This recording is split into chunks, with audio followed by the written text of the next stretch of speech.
Rekor kedua. Rekor ketiga, bencana terdahsyat. Amin. Bahkan bencana bergulung-gulungnya air di zaman Nabi Nuh itu kalah dahsyat dengan tsunami. Karena orang tidak mungkin melarikan diri sebagaimana pada zaman Nabi Nuh. Jadi ini rekor yang terbesar. Itu rekor ketiga. Rekor tingkat frekuensi bencana alam dan bencana manusia yang tertinggi. Ini keempat. Artinya tidak sempat terdengar kalimat terakhir mengenai berita bencana, ada bencana baru lagi. Terus menerus. Jadi frekuensinya tertinggi. Ini kalau presidennya punya akal sehat, dia cepat mengundurkan diri. Apalagi dia orang Jawa yang punya nurani dan kepekaan, dia akan takut. Nggak usah jadi presiden. Saya punya teman, kalau setelah bergaul dengan saya beberapa hari kok dia kecelakaan, dia kehilangan uang, saya merasa saya tidak satu frekuensi sama dia dan membuat dia sial. Maka saya akan menjauh dari dia. Orang yang punya ilmu atau punya kepekaan akan berpikir seperti itu. Oh, kalau rekor-rekor subnya, ada sub-sub rekornya macam-macam. Misalnya buku kecelakaan kereta api di dunia harus ditambah satu bab. Karena selama ini yang namanya kecelakaan kereta api itu ya tabrakan, relnya meleset, nabrak orang, nabrak mobil. Di Indonesia tidak, kereta jebol karena penumpangnya di atas atap. Itu harus ada satu bab tersendiri. Ditambah lagi bab keajaiban yang di Surabaya Malang kemarin itu luar biasa. Ya, itu rekor-rekor yang saya tanya sama Anda, kalau tadi malam di Padang Bulan itu karena orang Jawa Timur, saya cuma ambil satu ilmu. Anda ini mau selamat bagaimana? Anda tidak bisa membedakan antara yang tampak dengan yang nyata. So, kalau Anda melihat gedung itu, Anda tidak bisa melihat gergaji.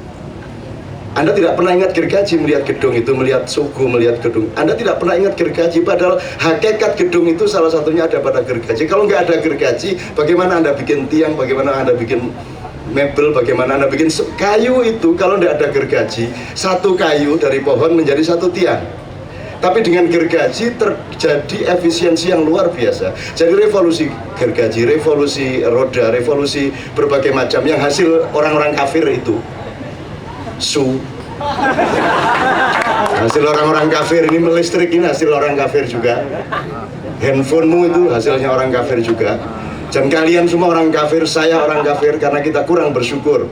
Karena kata kafir itu lawan katanya adalah syakir. Kufur lawan katanya adalah syukur.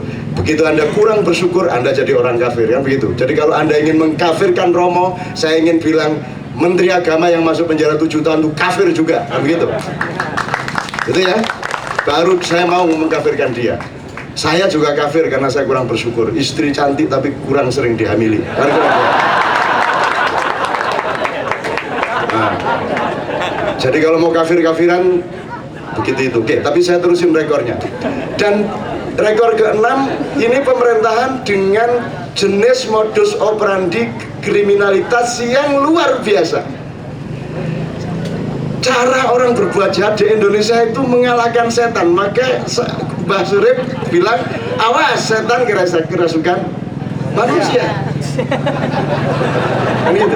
Nah, Mbah Surip ini yang mana? Apakah dia itu setan kerasukan manusia? Apakah dia manusia kerasukan setan? Atau dia sekali-sekali jadi setan, sekali-sekali jadi manusia? Tapi dia kalau ditanya begitu, enggak, saya doyol saja. Kan? Oke, ini rekor ke-6. Jadi modus operandi dari tingkat kriminalitas yang level menengah bawah sampai ke atas, sampai cara-cara korupsi yang juga sudah luar biasa modusnya, sehingga mungkin saja jumlah uang yang dikorupsi itu 70% justru tidak disebut korupsi. Maka buku rekor korupsi di dunia, Indonesia justru turun rekornya. Karena apa? Karena modus operandi korupsi di Indonesia tidak bisa dipahami oleh para peneliti tingkat dunia. Wong Indonesia nyolong gak ketoro, nyolongnya itu resmi dan bergembira dan sambil baca alhamdulillah. Nyolong sama umroh sama ngambung Hajar Aswad itu saudara kembar. Itu. Jadi itu sudah begitu rupa. Ya. Jadi ini rekornya bisa sampai 10 sampai 12. Sekarang masalahnya ini sampai kapan kita membiarkan seperti ini? Ya. Kita mau terusin Pak Amin mengatakan, tadi saya sudah ngomong mengenai junun, tingkat keempat dari kesalahan manusia. Junun itu kegilaan. Pak Amin tadi mengatakan, loh, sudah dikontrak sampai tahun 2045 kata Pak Amin ya. Itu kalau bukan pemerintah apa tadi strip apa, itu junun kalau bahasa saya, Pak. Junun dalam Al-Quran. Itu majnun. Jadi ini kabinet majnun. Kabinet majnun, cuman saya nggak masuk TV, ini yang nanti masuk TV Mas Amin. Lain Mas, ini kan yang satu raja, yang satu leto kan gitu kan. Kurang populer. Oke, tapi itu is not a problem.